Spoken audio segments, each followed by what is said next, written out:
ಏನು ಕೆಲಸ ಇಲ್ಲ, ನಾವು ಇವತ್ತು ತುಂಬಾ ಫ್ರೀ ಅಂತ ಹೇಳೋ ಹಂಗೆ. ನಮ್ಮ ಮಕ್ಕಳಿದ್ದಾಗೆಲ್ಲ ಇದನ್ನೆಲ್ಲ ಮಾಡ್ತೀವಿ ಅಂದರೆ ಆಗೋದಿಲ್ಲ.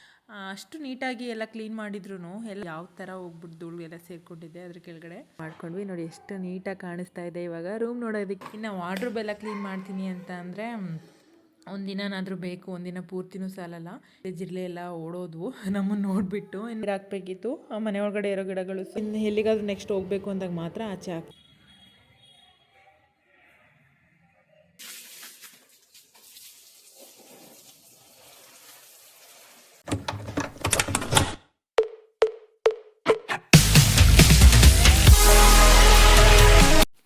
ಹಾಯ್ ಹಲೋ ನಮಸ್ತೆ, welcome back to my YouTube channel.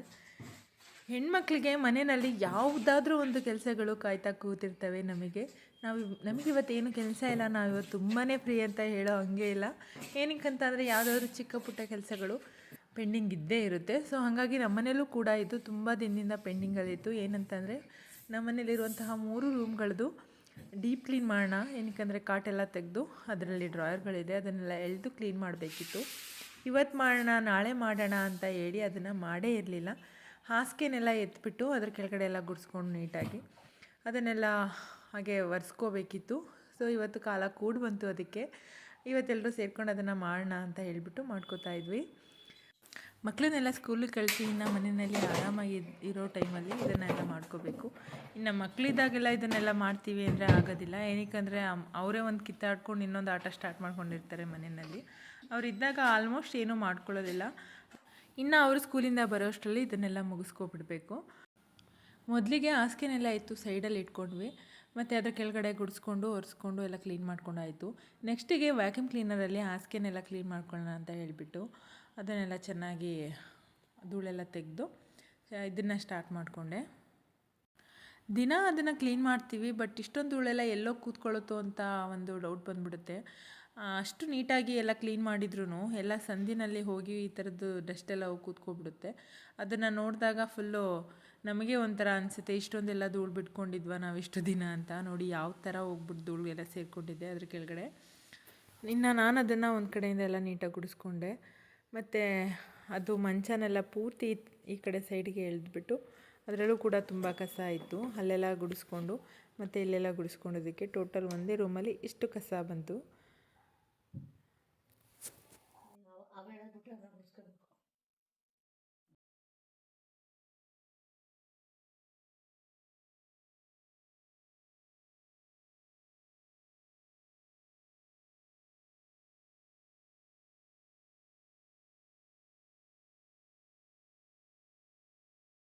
ನೋಡಿ ಎಷ್ಟೆಲ್ಲ ಕಸ ಬಂತು ಅಂತ. ಯಾವುದೇ ಒಂದು ಕೆಲಸ ಆದರೂ ಅಷ್ಟೇ, ಅದನ್ನು ಕೆಲಸನ ಸ್ಟಾರ್ಟ್ ಮಾಡೋವರೆಗೂ ಮಾತ್ರ ಸ್ವಲ್ಪ ಸೋಂಬೇರಿತನ. ಸ್ಟಾರ್ಟ್ ಆದಮೇಲೆ ಎಲ್ಲನೂ ಒಂದು ಕಡೆಯಿಂದ ಕ್ಲೀನಾಗಿಯೇ ಮಾಡ್ಕೋತೀವಿ. ಬಟ್ ಅದನ್ನು ಸ್ಟಾರ್ಟ್ ಮಾಡೋಕ್ಕೆ ಸ್ವಲ್ಪ ಹಿಂಸೆ ಆಗುತ್ತೆ. ಏನಕ್ಕಂತಂದರೆ ಸ್ವಲ್ಪ ಸೋಂಬೇರಿತನ ಇರುತ್ತಲ್ಲ, ಹಾಗಾಗಿ ಯಾರು ಮಾಡ್ತಾರೆ ಬಿಡು, ನಾಳೆ ಮಾಡೋಣ ನಾಡಿದ್ದು ಮಾಡೋಣ ಅಂತ ಹೀಗೆ ಮುಂದಕ್ಕೆ ಹಾಕ್ಕೊಂಡು ಹೋಗ್ತಾ ಇರ್ತೀವಿ.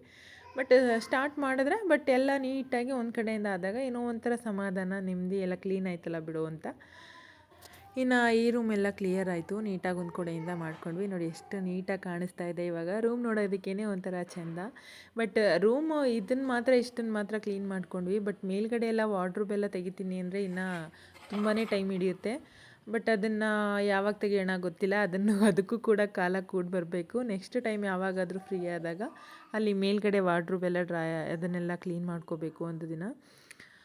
ನೆಕ್ಸ್ಟು ಇದನ್ನೆಲ್ಲ ಮುಗಿಸ್ಕೊಂಡು ಮೇಲ್ಗಡೆ ರೂಮ್ಗೆ ಹೊರಟೆ. ಇಲ್ಲಿ ಇದರಲ್ಲಿ ಇಷ್ಟು ಕಸ ಆಯಿತು. ಸೊ ನೆಕ್ಸ್ಟು ಆ ರೂಮ್ಗಳಲ್ಲಿ ಎಷ್ಟು ಕಸ ಆಗುತ್ತೆ ನೋಡಬೇಕು. ಮೇಲೆ ಹೋದ್ವಿ ಎಲ್ರೂ, ಅಲ್ಲೆಲ್ಲ ಕ್ಲೀನ್ ಮಾಡ್ಕೊಳ್ಳೋಣ ಅಂತ. ಮಂಚನ ಒಬ್ಬೊಬ್ಬರು ಎಳೆಯೋದಕ್ಕಾಗಲ್ಲ. ಸೊ ಹಾಗಾಗಿ ಮನೆ ತುಂಬ ಜನ ಇದ್ದಾಗಲೇ ಅದನ್ನು ಕ್ಲೀನ್ ಮಾಡ್ಕೋಬೇಕು. ಏನಕ್ಕಂತಂದರೆ ಹಾಸಿಗೆ ತುಂಬಾ ಗಟ್ಟಿ ಇರುತ್ತೆ, ಮಂಚ ಕೂಡ ಗಟ್ಟಿ, ಒಬ್ಬೊಬ್ಬರೇ ಮಾಡೋದಕ್ಕಂತೂ ಆಗೋದೇ ಇಲ್ಲ. ಇನ್ನು ಮೇಲ್ಗಡೆ ಬಂದ್ವಿ. ಇನ್ನು ಇದನ್ನು ಎಲ್ಲ ಕ್ಲೀನ್ ಮಾಡ್ತೀನಿ ಅಂದರೆ ಇದರಲ್ಲೂ ಕೂಡ ವಾರ್ಡ್ರೋಬ್ ಎಲ್ಲ ಕ್ಲೀನ್ ಮಾಡ್ತೀನಿ ಅಂದರೆ ತುಂಬ ಜಾಸ್ತಿ ಟೈಮ್ ಹಿಡಿಯುತ್ತೆ. ಹಾಗಾಗಿ ಜಸ್ಟ್ ಮಂಚ ಮಾತ್ರ ಅದನ್ನು ಎಳೆದ್ಬಿಟ್ಟು ಕ್ಲೀನ್ ಮಾಡಿರಲಿಲ್ಲ ತುಂಬ ದಿನದಿಂದ. ಹಾಗಾಗಿ ಇದೊಂದನ್ನು ಮಾತ್ರ ಮಾಡ್ಕೊಂಡ್ವಿ 3 ರೂಮಲ್ಲೂ. ಇನ್ನು ವಾರ್ಡ್ರೋಬ್ ಎಲ್ಲ ಕ್ಲೀನ್ ಮಾಡ್ತೀನಿ ಅಂತ ಅಂದರೆ ಒಂದಿನಾದ್ರೂ ಬೇಕು, ಒಂದಿನ ಪೂರ್ತಿನೂ ಸಾಲಲ್ಲ. ಇನ್ನು ಮಕ್ಕಳು ಬರೋ ಅಷ್ಟರಲ್ಲಿ ಇದನ್ನೆಲ್ಲ ಕ್ಲಿಯರ್ ಮಾಡ್ಕೋಬೇಕಲ್ವ, ಹಾಗಾಗಿ ಇಷ್ಟನ್ನು ಮಾತ್ರ ಮಾಡ್ಕೊಂಡ್ವಿ.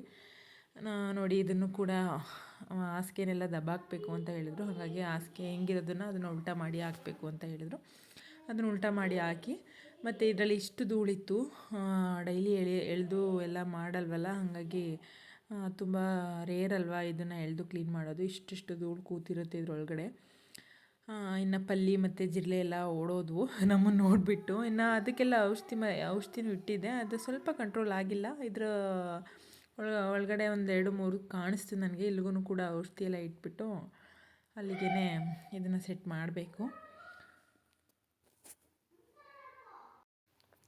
3 ರೂಮಲ್ಲೂ ಅಷ್ಟೇ ಡಸ್ಟ್ ಇತ್ತು. ಅದನ್ನೆಲ್ಲ ಕ್ಲೀನ್ ಮಾಡೋಷ್ಟರೊಳಗಡೆ ಸಾಕಾಗೋಯ್ತು. ಇನ್ನು ಒಂದೊಂದು ಜಿರಳೆ ಕಾಣಿಸ್ತಾ ಇತ್ತು.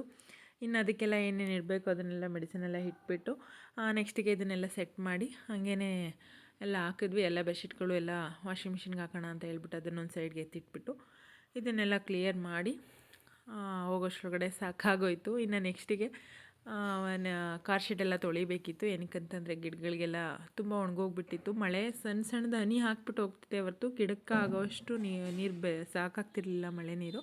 ಹಾಗಾಗಿ ಎಲ್ಲ ಗಿಡಗಳಿಗೂ ನೀರು ಹಾಕ್ಬಿಟ್ಟು ಹಾಗೆ ಕಾರ್ ಶೆಡ್ಡೆಲ್ಲ ಕ್ಲೀನ್ ಮಾಡೋಣ ಅಂತ ಹೇಳ್ಬಿಟ್ಟು ಹೊರಟೆ. ಇನ್ನು ಮನೆ ಒಳಗಡೆ ಇರುವಂತಹ ಗಿಡಗಳಿಗೆ ಸ್ವಲ್ಪ ನೀರು ಹಾಕಬೇಕಿತ್ತು.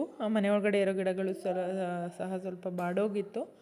ಅದಕ್ಕೆಲ್ಲ ನೀರನ್ನ ಹಾಕಿ ಇನ್ನು ಹೊರಗಡೆ ಗಿಡಗಳಿಗೆ ನೀರು ಹಾಕೋಣ ಅಂತ ಹೇಳ್ಬಿಟ್ಟು ಹೊರಟೆ. ಇನ್ನು ಹೊರಗಡೆ ಗಿಡಗಳಿಗೆ ಸ್ವಲ್ಪ ಗೊಬ್ಬರ ಎಲ್ಲ ಹಾಕಬೇಕಿತ್ತು. ಏನಂತಂದರೆ ಮನೇಲಿ ಏನಾದರೂ ಸಿಪ್ಪೆಗಳು ಬರುತ್ತಲ್ಲ, ತರಕಾರಿ ಸಿಪ್ಪೆ, ಅದನ್ನೆಲ್ಲ ಒಂದು ಬಕೆಟನ್ನಲ್ಲಿ ಹಾಕಿ ಇಡ್ತೀನಿ. ಸ್ವಲ್ಪ ಮಣ್ಣು ಮತ್ತು ಅದನ್ನು ಹಾಕ್ಕೊಂಡು ದಿನ ಏನು ಮನೆಯಲ್ಲಿ ಸೊಪ್ಪು ಅಥವಾ ತರಕಾರಿ ಏನು ಬಿಡಿಸ್ತೀವಿ ಅದರ ಸಿಪ್ಪೆನ ಅಲ್ಲಿಗೆ ತೊಗೊಂಡೋಗಿ ಹಾಕ್ತೀನಿ. 1 ತಿಂಗಳು 2 ತಿಂಗಳು ಆದಮೇಲೆ ಆ ಗೊಬ್ಬರನ ತಗೊಂಡು ಗಿಡಗಳಿಗೆ ಯೂಸ್ ಮಾಡ್ಕೋತೀನಿ. ಇನ್ನು ಈ ಮಳೆಗೆ ಗಿಡಗಳು ಯಾವುದೇ ಹಾಕಿದ್ರೂ ತುಂಬ ಚೆನ್ನಾಗಿ ಬರುತ್ತೆ. ಇನ್ನು ಯಾವುದು ರೋಸ್ ಗಿಡಗಳಾಗಲಿ ಇಲ್ಲ ದಾಸವಾಳದ ಗಿಡಗಳಾಗಲಿ ಈ ಮಳೆಗೆ ಬೇಗನೆ ಬಂದುಬಿಡುತ್ತೆ ಚೆನ್ನಾಗಿ. ಈ ವೆದರೇ ಹಂಗಿದೆ. ಇನ್ನು ಕಾರ್ ಶೆಡ್ ಅಂತೂ ನೋಡೋಕ್ಕಾಗದಿರೋ ಥರ ಆಗೋಗಿತ್ತು. ಗಾಡಿಗಳೆಲ್ಲ ನಿಂತಿತ್ತು ಹೊರಗಡೆನೆ. ಇನ್ನು ಕಾರ್ ಮಾತ್ರ ಆಚೆ ನಿಂತಿತ್ತು. ಇನ್ನು ಆಚೆ ಇದ್ದಾಗಲೇ ಕಾರು ಸ್ವಲ್ಪ ಕ್ಲೀನ್ ಮಾಡ್ಕೊಬಿಡೋಣ ಅಂತ ಹೇಳ್ಬಿಟ್ಟು ಇದನ್ನೆಲ್ಲ ಕ್ಲೀನ್ ಮಾಡ್ಕೊಳ್ಳೋಕೆ ಹೊರಟೆ. ಇನ್ನು ಕಾರ್ ಆಚೆ ಇರೋದ್ರಿಂದ ಅದನ್ನು ಒಳಗಡೆ ಹಾಕ್ಬಿಟ್ರೆ ಇನ್ನು ನೀಟಾಗಿ ಎಲ್ಲ ಒಂದು ಕಡೆಯಿಂದ ಕ್ಲೀನ್ ಮಾಡೋಕ್ಕಾಗಲ್ಲ. ಹಾಗಾಗಿ ಅದು ಆಚೆ ಇದ್ದಾಗಲೇ ಇದನ್ನೆಲ್ಲ ನೀಟಾಗಿ ತೊಳ್ಕೊಂಡ್ರೆ ಇನ್ನು ಖಾರ ಹಾಕಿದ್ಮೇಲೆ ಸ್ವಲ್ಪ ಹಂಗೆ ನೀಟಾಗಿರುತ್ತೆ. ಮತ್ತು ಜೆನ್ ಕೂಡ ಯಾವಾಗಲೂ ಇಲ್ಲ ಆಚೆನೇ ಇರುತ್ತೆ ನಮ್ಮದು. ಇನ್ನು ಎಕ್ಸ್ಪ್ರೆಸ್ ಮಾತ್ರ ಕೆಲವೊಂದು ಟೈಮ್ ಮಾತ್ರ ಎಲ್ಲಿಗಾದ್ರೂ ನೆಕ್ಸ್ಟ್ ಹೋಗಬೇಕು ಅಂದಾಗ ಮಾತ್ರ ಆಚೆ ಹಾಕ್ತೀವಿ. ಇಲ್ಲಾಂದರೆ ಒಳಗಡೆ ಕಾರ್ ಶೆಡ್ಡಲ್ಲಿ ಯಾವಾಗಲೂ ಇರುತ್ತೆ. ಸೊ ಯಾಕೋ 1-2 ಗಿಡಗಳು ತುಂಬಾ ಒಣಗೋಗ್ಬಿಟ್ಟಿತ್ತು. ಅದು ನೋಡಿದ್ರಂತೂ ತುಂಬ ಬೇಜಾರಾಗುತ್ತೆ ಗಿಡಗಳು ಒಣಗಿದ್ರೆ. ಇನ್ನು ಚಪ್ಪಲಿ ಅಂತೂ ಅಲ್ಲಿ ಇಲ್ಲಿ ಹಾಕ್ಬಿಟ್ಟು ನನ್ನ ಮಕ್ಕಳು ಬಿಸಾಡಿಬಿಟ್ಟು ಹೋಗಿರ್ತಾರೆ. ಎಲ್ಲೆಲ್ಲಿ ಬೇಕೋ ಅಲ್ಲಿ ಮನೆ ಮುಂದೆನೇ 10 ಜೊತೆ 5 ಜೊತೆ ಬಿಟ್ಟಿಟ್ಟಿರ್ತಾರೆ. ಇನ್ನು ಬೆಳಿಗ್ಗೆ ಸ್ವಲ್ಪ ಎಲ್ಲ ಎತ್ತಿಟ್ಟಿದ್ದೆ ಬೇಡದೇ ಇರೋದು. ಇನ್ನು ಹಂಗೂ 2-3 ಜೊತೆ ಹಂಗೆ ಬಿಸಾಡಿಬಿಟ್ಟು ಹೋಗಿದ್ರು ಸ್ಕೂಲಿಗೆ. ಹಾಗಾಗಿ ಅದನ್ನೆಲ್ಲ ಕ್ಲೀನ್ ಮಾಡಿ ಮೊದಲಿಗೆ ಚಪ್ಪಲಿ ಎಲ್ಲ ಎತ್ತಿಟ್ಬಿಟ್ಟು ಆಮೇಲೆ ಸ್ವಲ್ಪ ನೀರೆಲ್ಲ ಹಾಕಿ ಗಿಡಗಳಿಗೆ ಕ್ಲೀನ್ ಮಾಡಿಕೊಂಡೆ. ಇನ್ನು ಕಾರ್ ಶೆಡ್ಡೆಲ್ಲ ಬಕೆಟಲ್ಲಿ ತಂದು ತೊಳೆಯೋದಕ್ಕಾಗೋದಿಲ್ಲ. ಹಂಗಾಗಿ ಮೋಟ್ರ್ ಆನ್ ಮಾಡಿಕೊಂಡೆ ತೊಳಿಬೇಕು ಪೈಪಲ್ಲಿ. ಇನ್ನು ಆಟೋ ಸ್ಟಾರ್ಟ್ ಇರೋದ್ರಿಂದ ಮೋಟ್ರು, ಹಾಗಾಗಿ ನಾನು ಮ್ಯಾನ್ಯಲ್ಗೆ ಹಾಕ್ಕೊಂಡು ಮೋಟರ್ ಸ್ಟಾರ್ಟ್ ಮಾಡ್ಕೋಬೇಕು.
ಇನ್ನು ವಾರಕ್ಕೆ 1 ಸಲ ಇಲ್ಲ 2 ಸಲ ಈ ಥರ ಸಂಪೂರ್ಣವಾಗಿ ಆ ಗಿಡಗಳಿಗೆ ನೀರು ಹಾಕಿದ್ರೆ ನಮಗೆ ಸಮಾಧಾನ. ಏನಕ್ಕಂದರೆ ಸ್ವಲ್ಪ ಬಾಡೋದ್ರೂ ತಡ್ಕೊಳ್ಳೋದಕ್ಕಾಗೋದಿಲ್ಲ. ಗಿಡಗಳು ನೋಡಿದ್ರೆ ತುಂಬಾ ಬೇಜಾರಾಗುತ್ತೆ ನನಗಂತೂ.